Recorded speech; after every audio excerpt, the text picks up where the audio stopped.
Welcome to Golden and Blue, everybody, home of the college football fan. And don't forget about the checklist. Hat check, sunglasses check, Pepsi check, notes check, sources check, and thick skin is a check. And don't forget to send gear to represent your team and yourself in my background. Send it to P.O. Box 360, Liberty, South Carolina, 29657, and get yourself a shout out. On to the next video.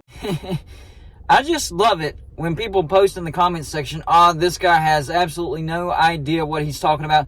This is fake news. This is not happening. False. He's wrong. Well, Golden Blue, what do you mean you actually like that? Well, it lets me know who actually gets this YouTube channel and who doesn't get this YouTube channel. I'm not out here like reporting news or trying to report news. I'm here trying to entertain you in the off season. Think about it. Think about this, okay, guys? If you're watching a movie, are you thinking to yourself, fake news, this will never happen? Or if you're actually watching a college football game, this is fake news because it's not news. It's entertainment. It's a football game. It's a movie.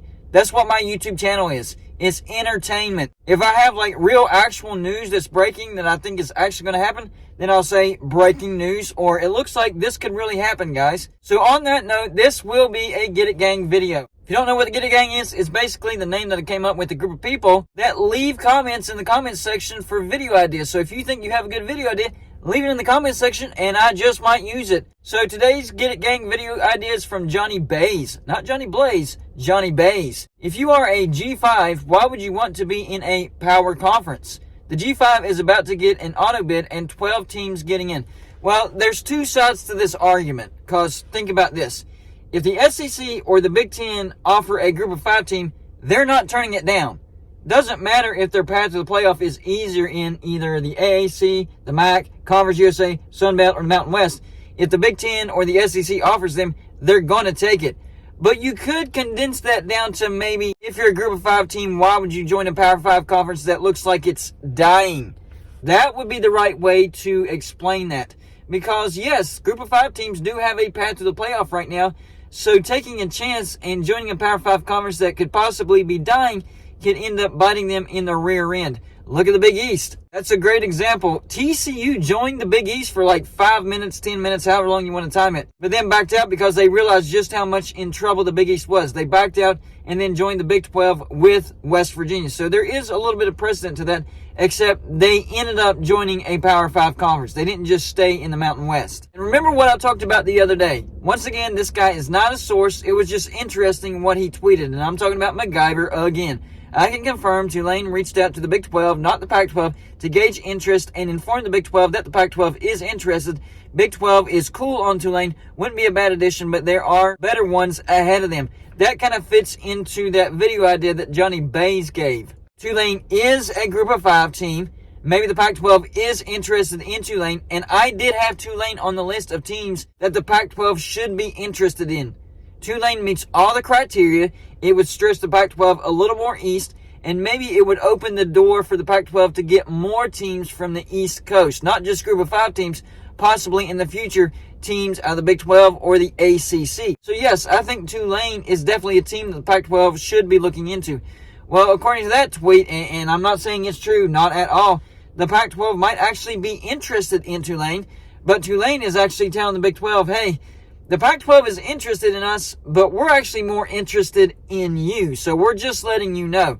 I don't think the Big 12 is interested in Tulane. It wouldn't really help the Big 12. Tulane would certainly help the Pac-12 and probably even the ACC, but it just wouldn't be a good fit in the Big 12. Now, geographically, yes, Tulane would fit in the Big 12, but that's about it. Then on top of that, I talked about the Brett McMurphy interview on an SMU YouTube channel, and Brett McMurphy thought that it was strange that the Pac-12 Commissioner George Kliavkoff visited SMU and went to a basketball game because conference commissioners just don't do that.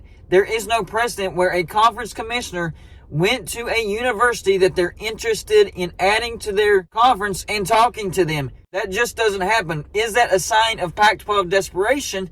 And is Tulane picking up on that Pac-12 desperation? And even if we don't even know that the Pac-12 is interested in Tulane, if the Pac-12 is interested in Tulane, Tulane's looking at all these red flags and they're like, no, we're going to pass. We're going to tell the Big 12, maybe the Big 12's interested.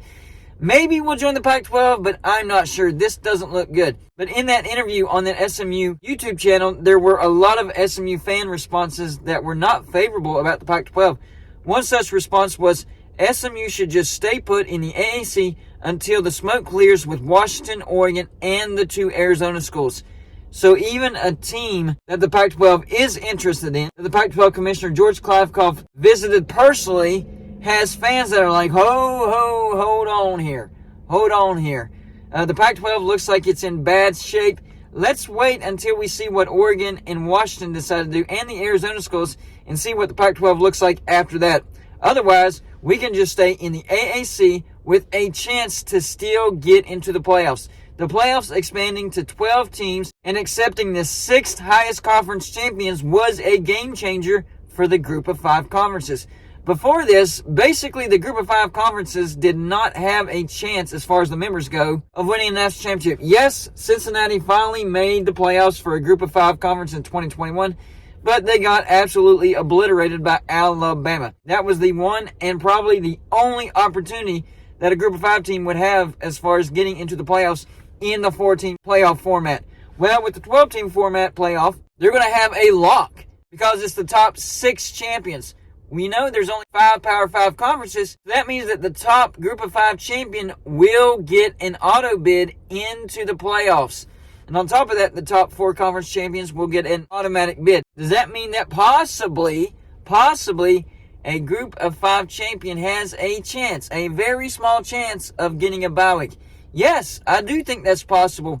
If the Pac-12 or the ACC is having an extremely down year and their champion doesn't look good at all, then yes, a Group of 5 champion could grab that bye week, and you could look at an ACC or a Pac-12 champion having to play in the first round. I'm not saying that would actually happen, but there's a chance. You never know, especially with the Pac-12 beating up on one another.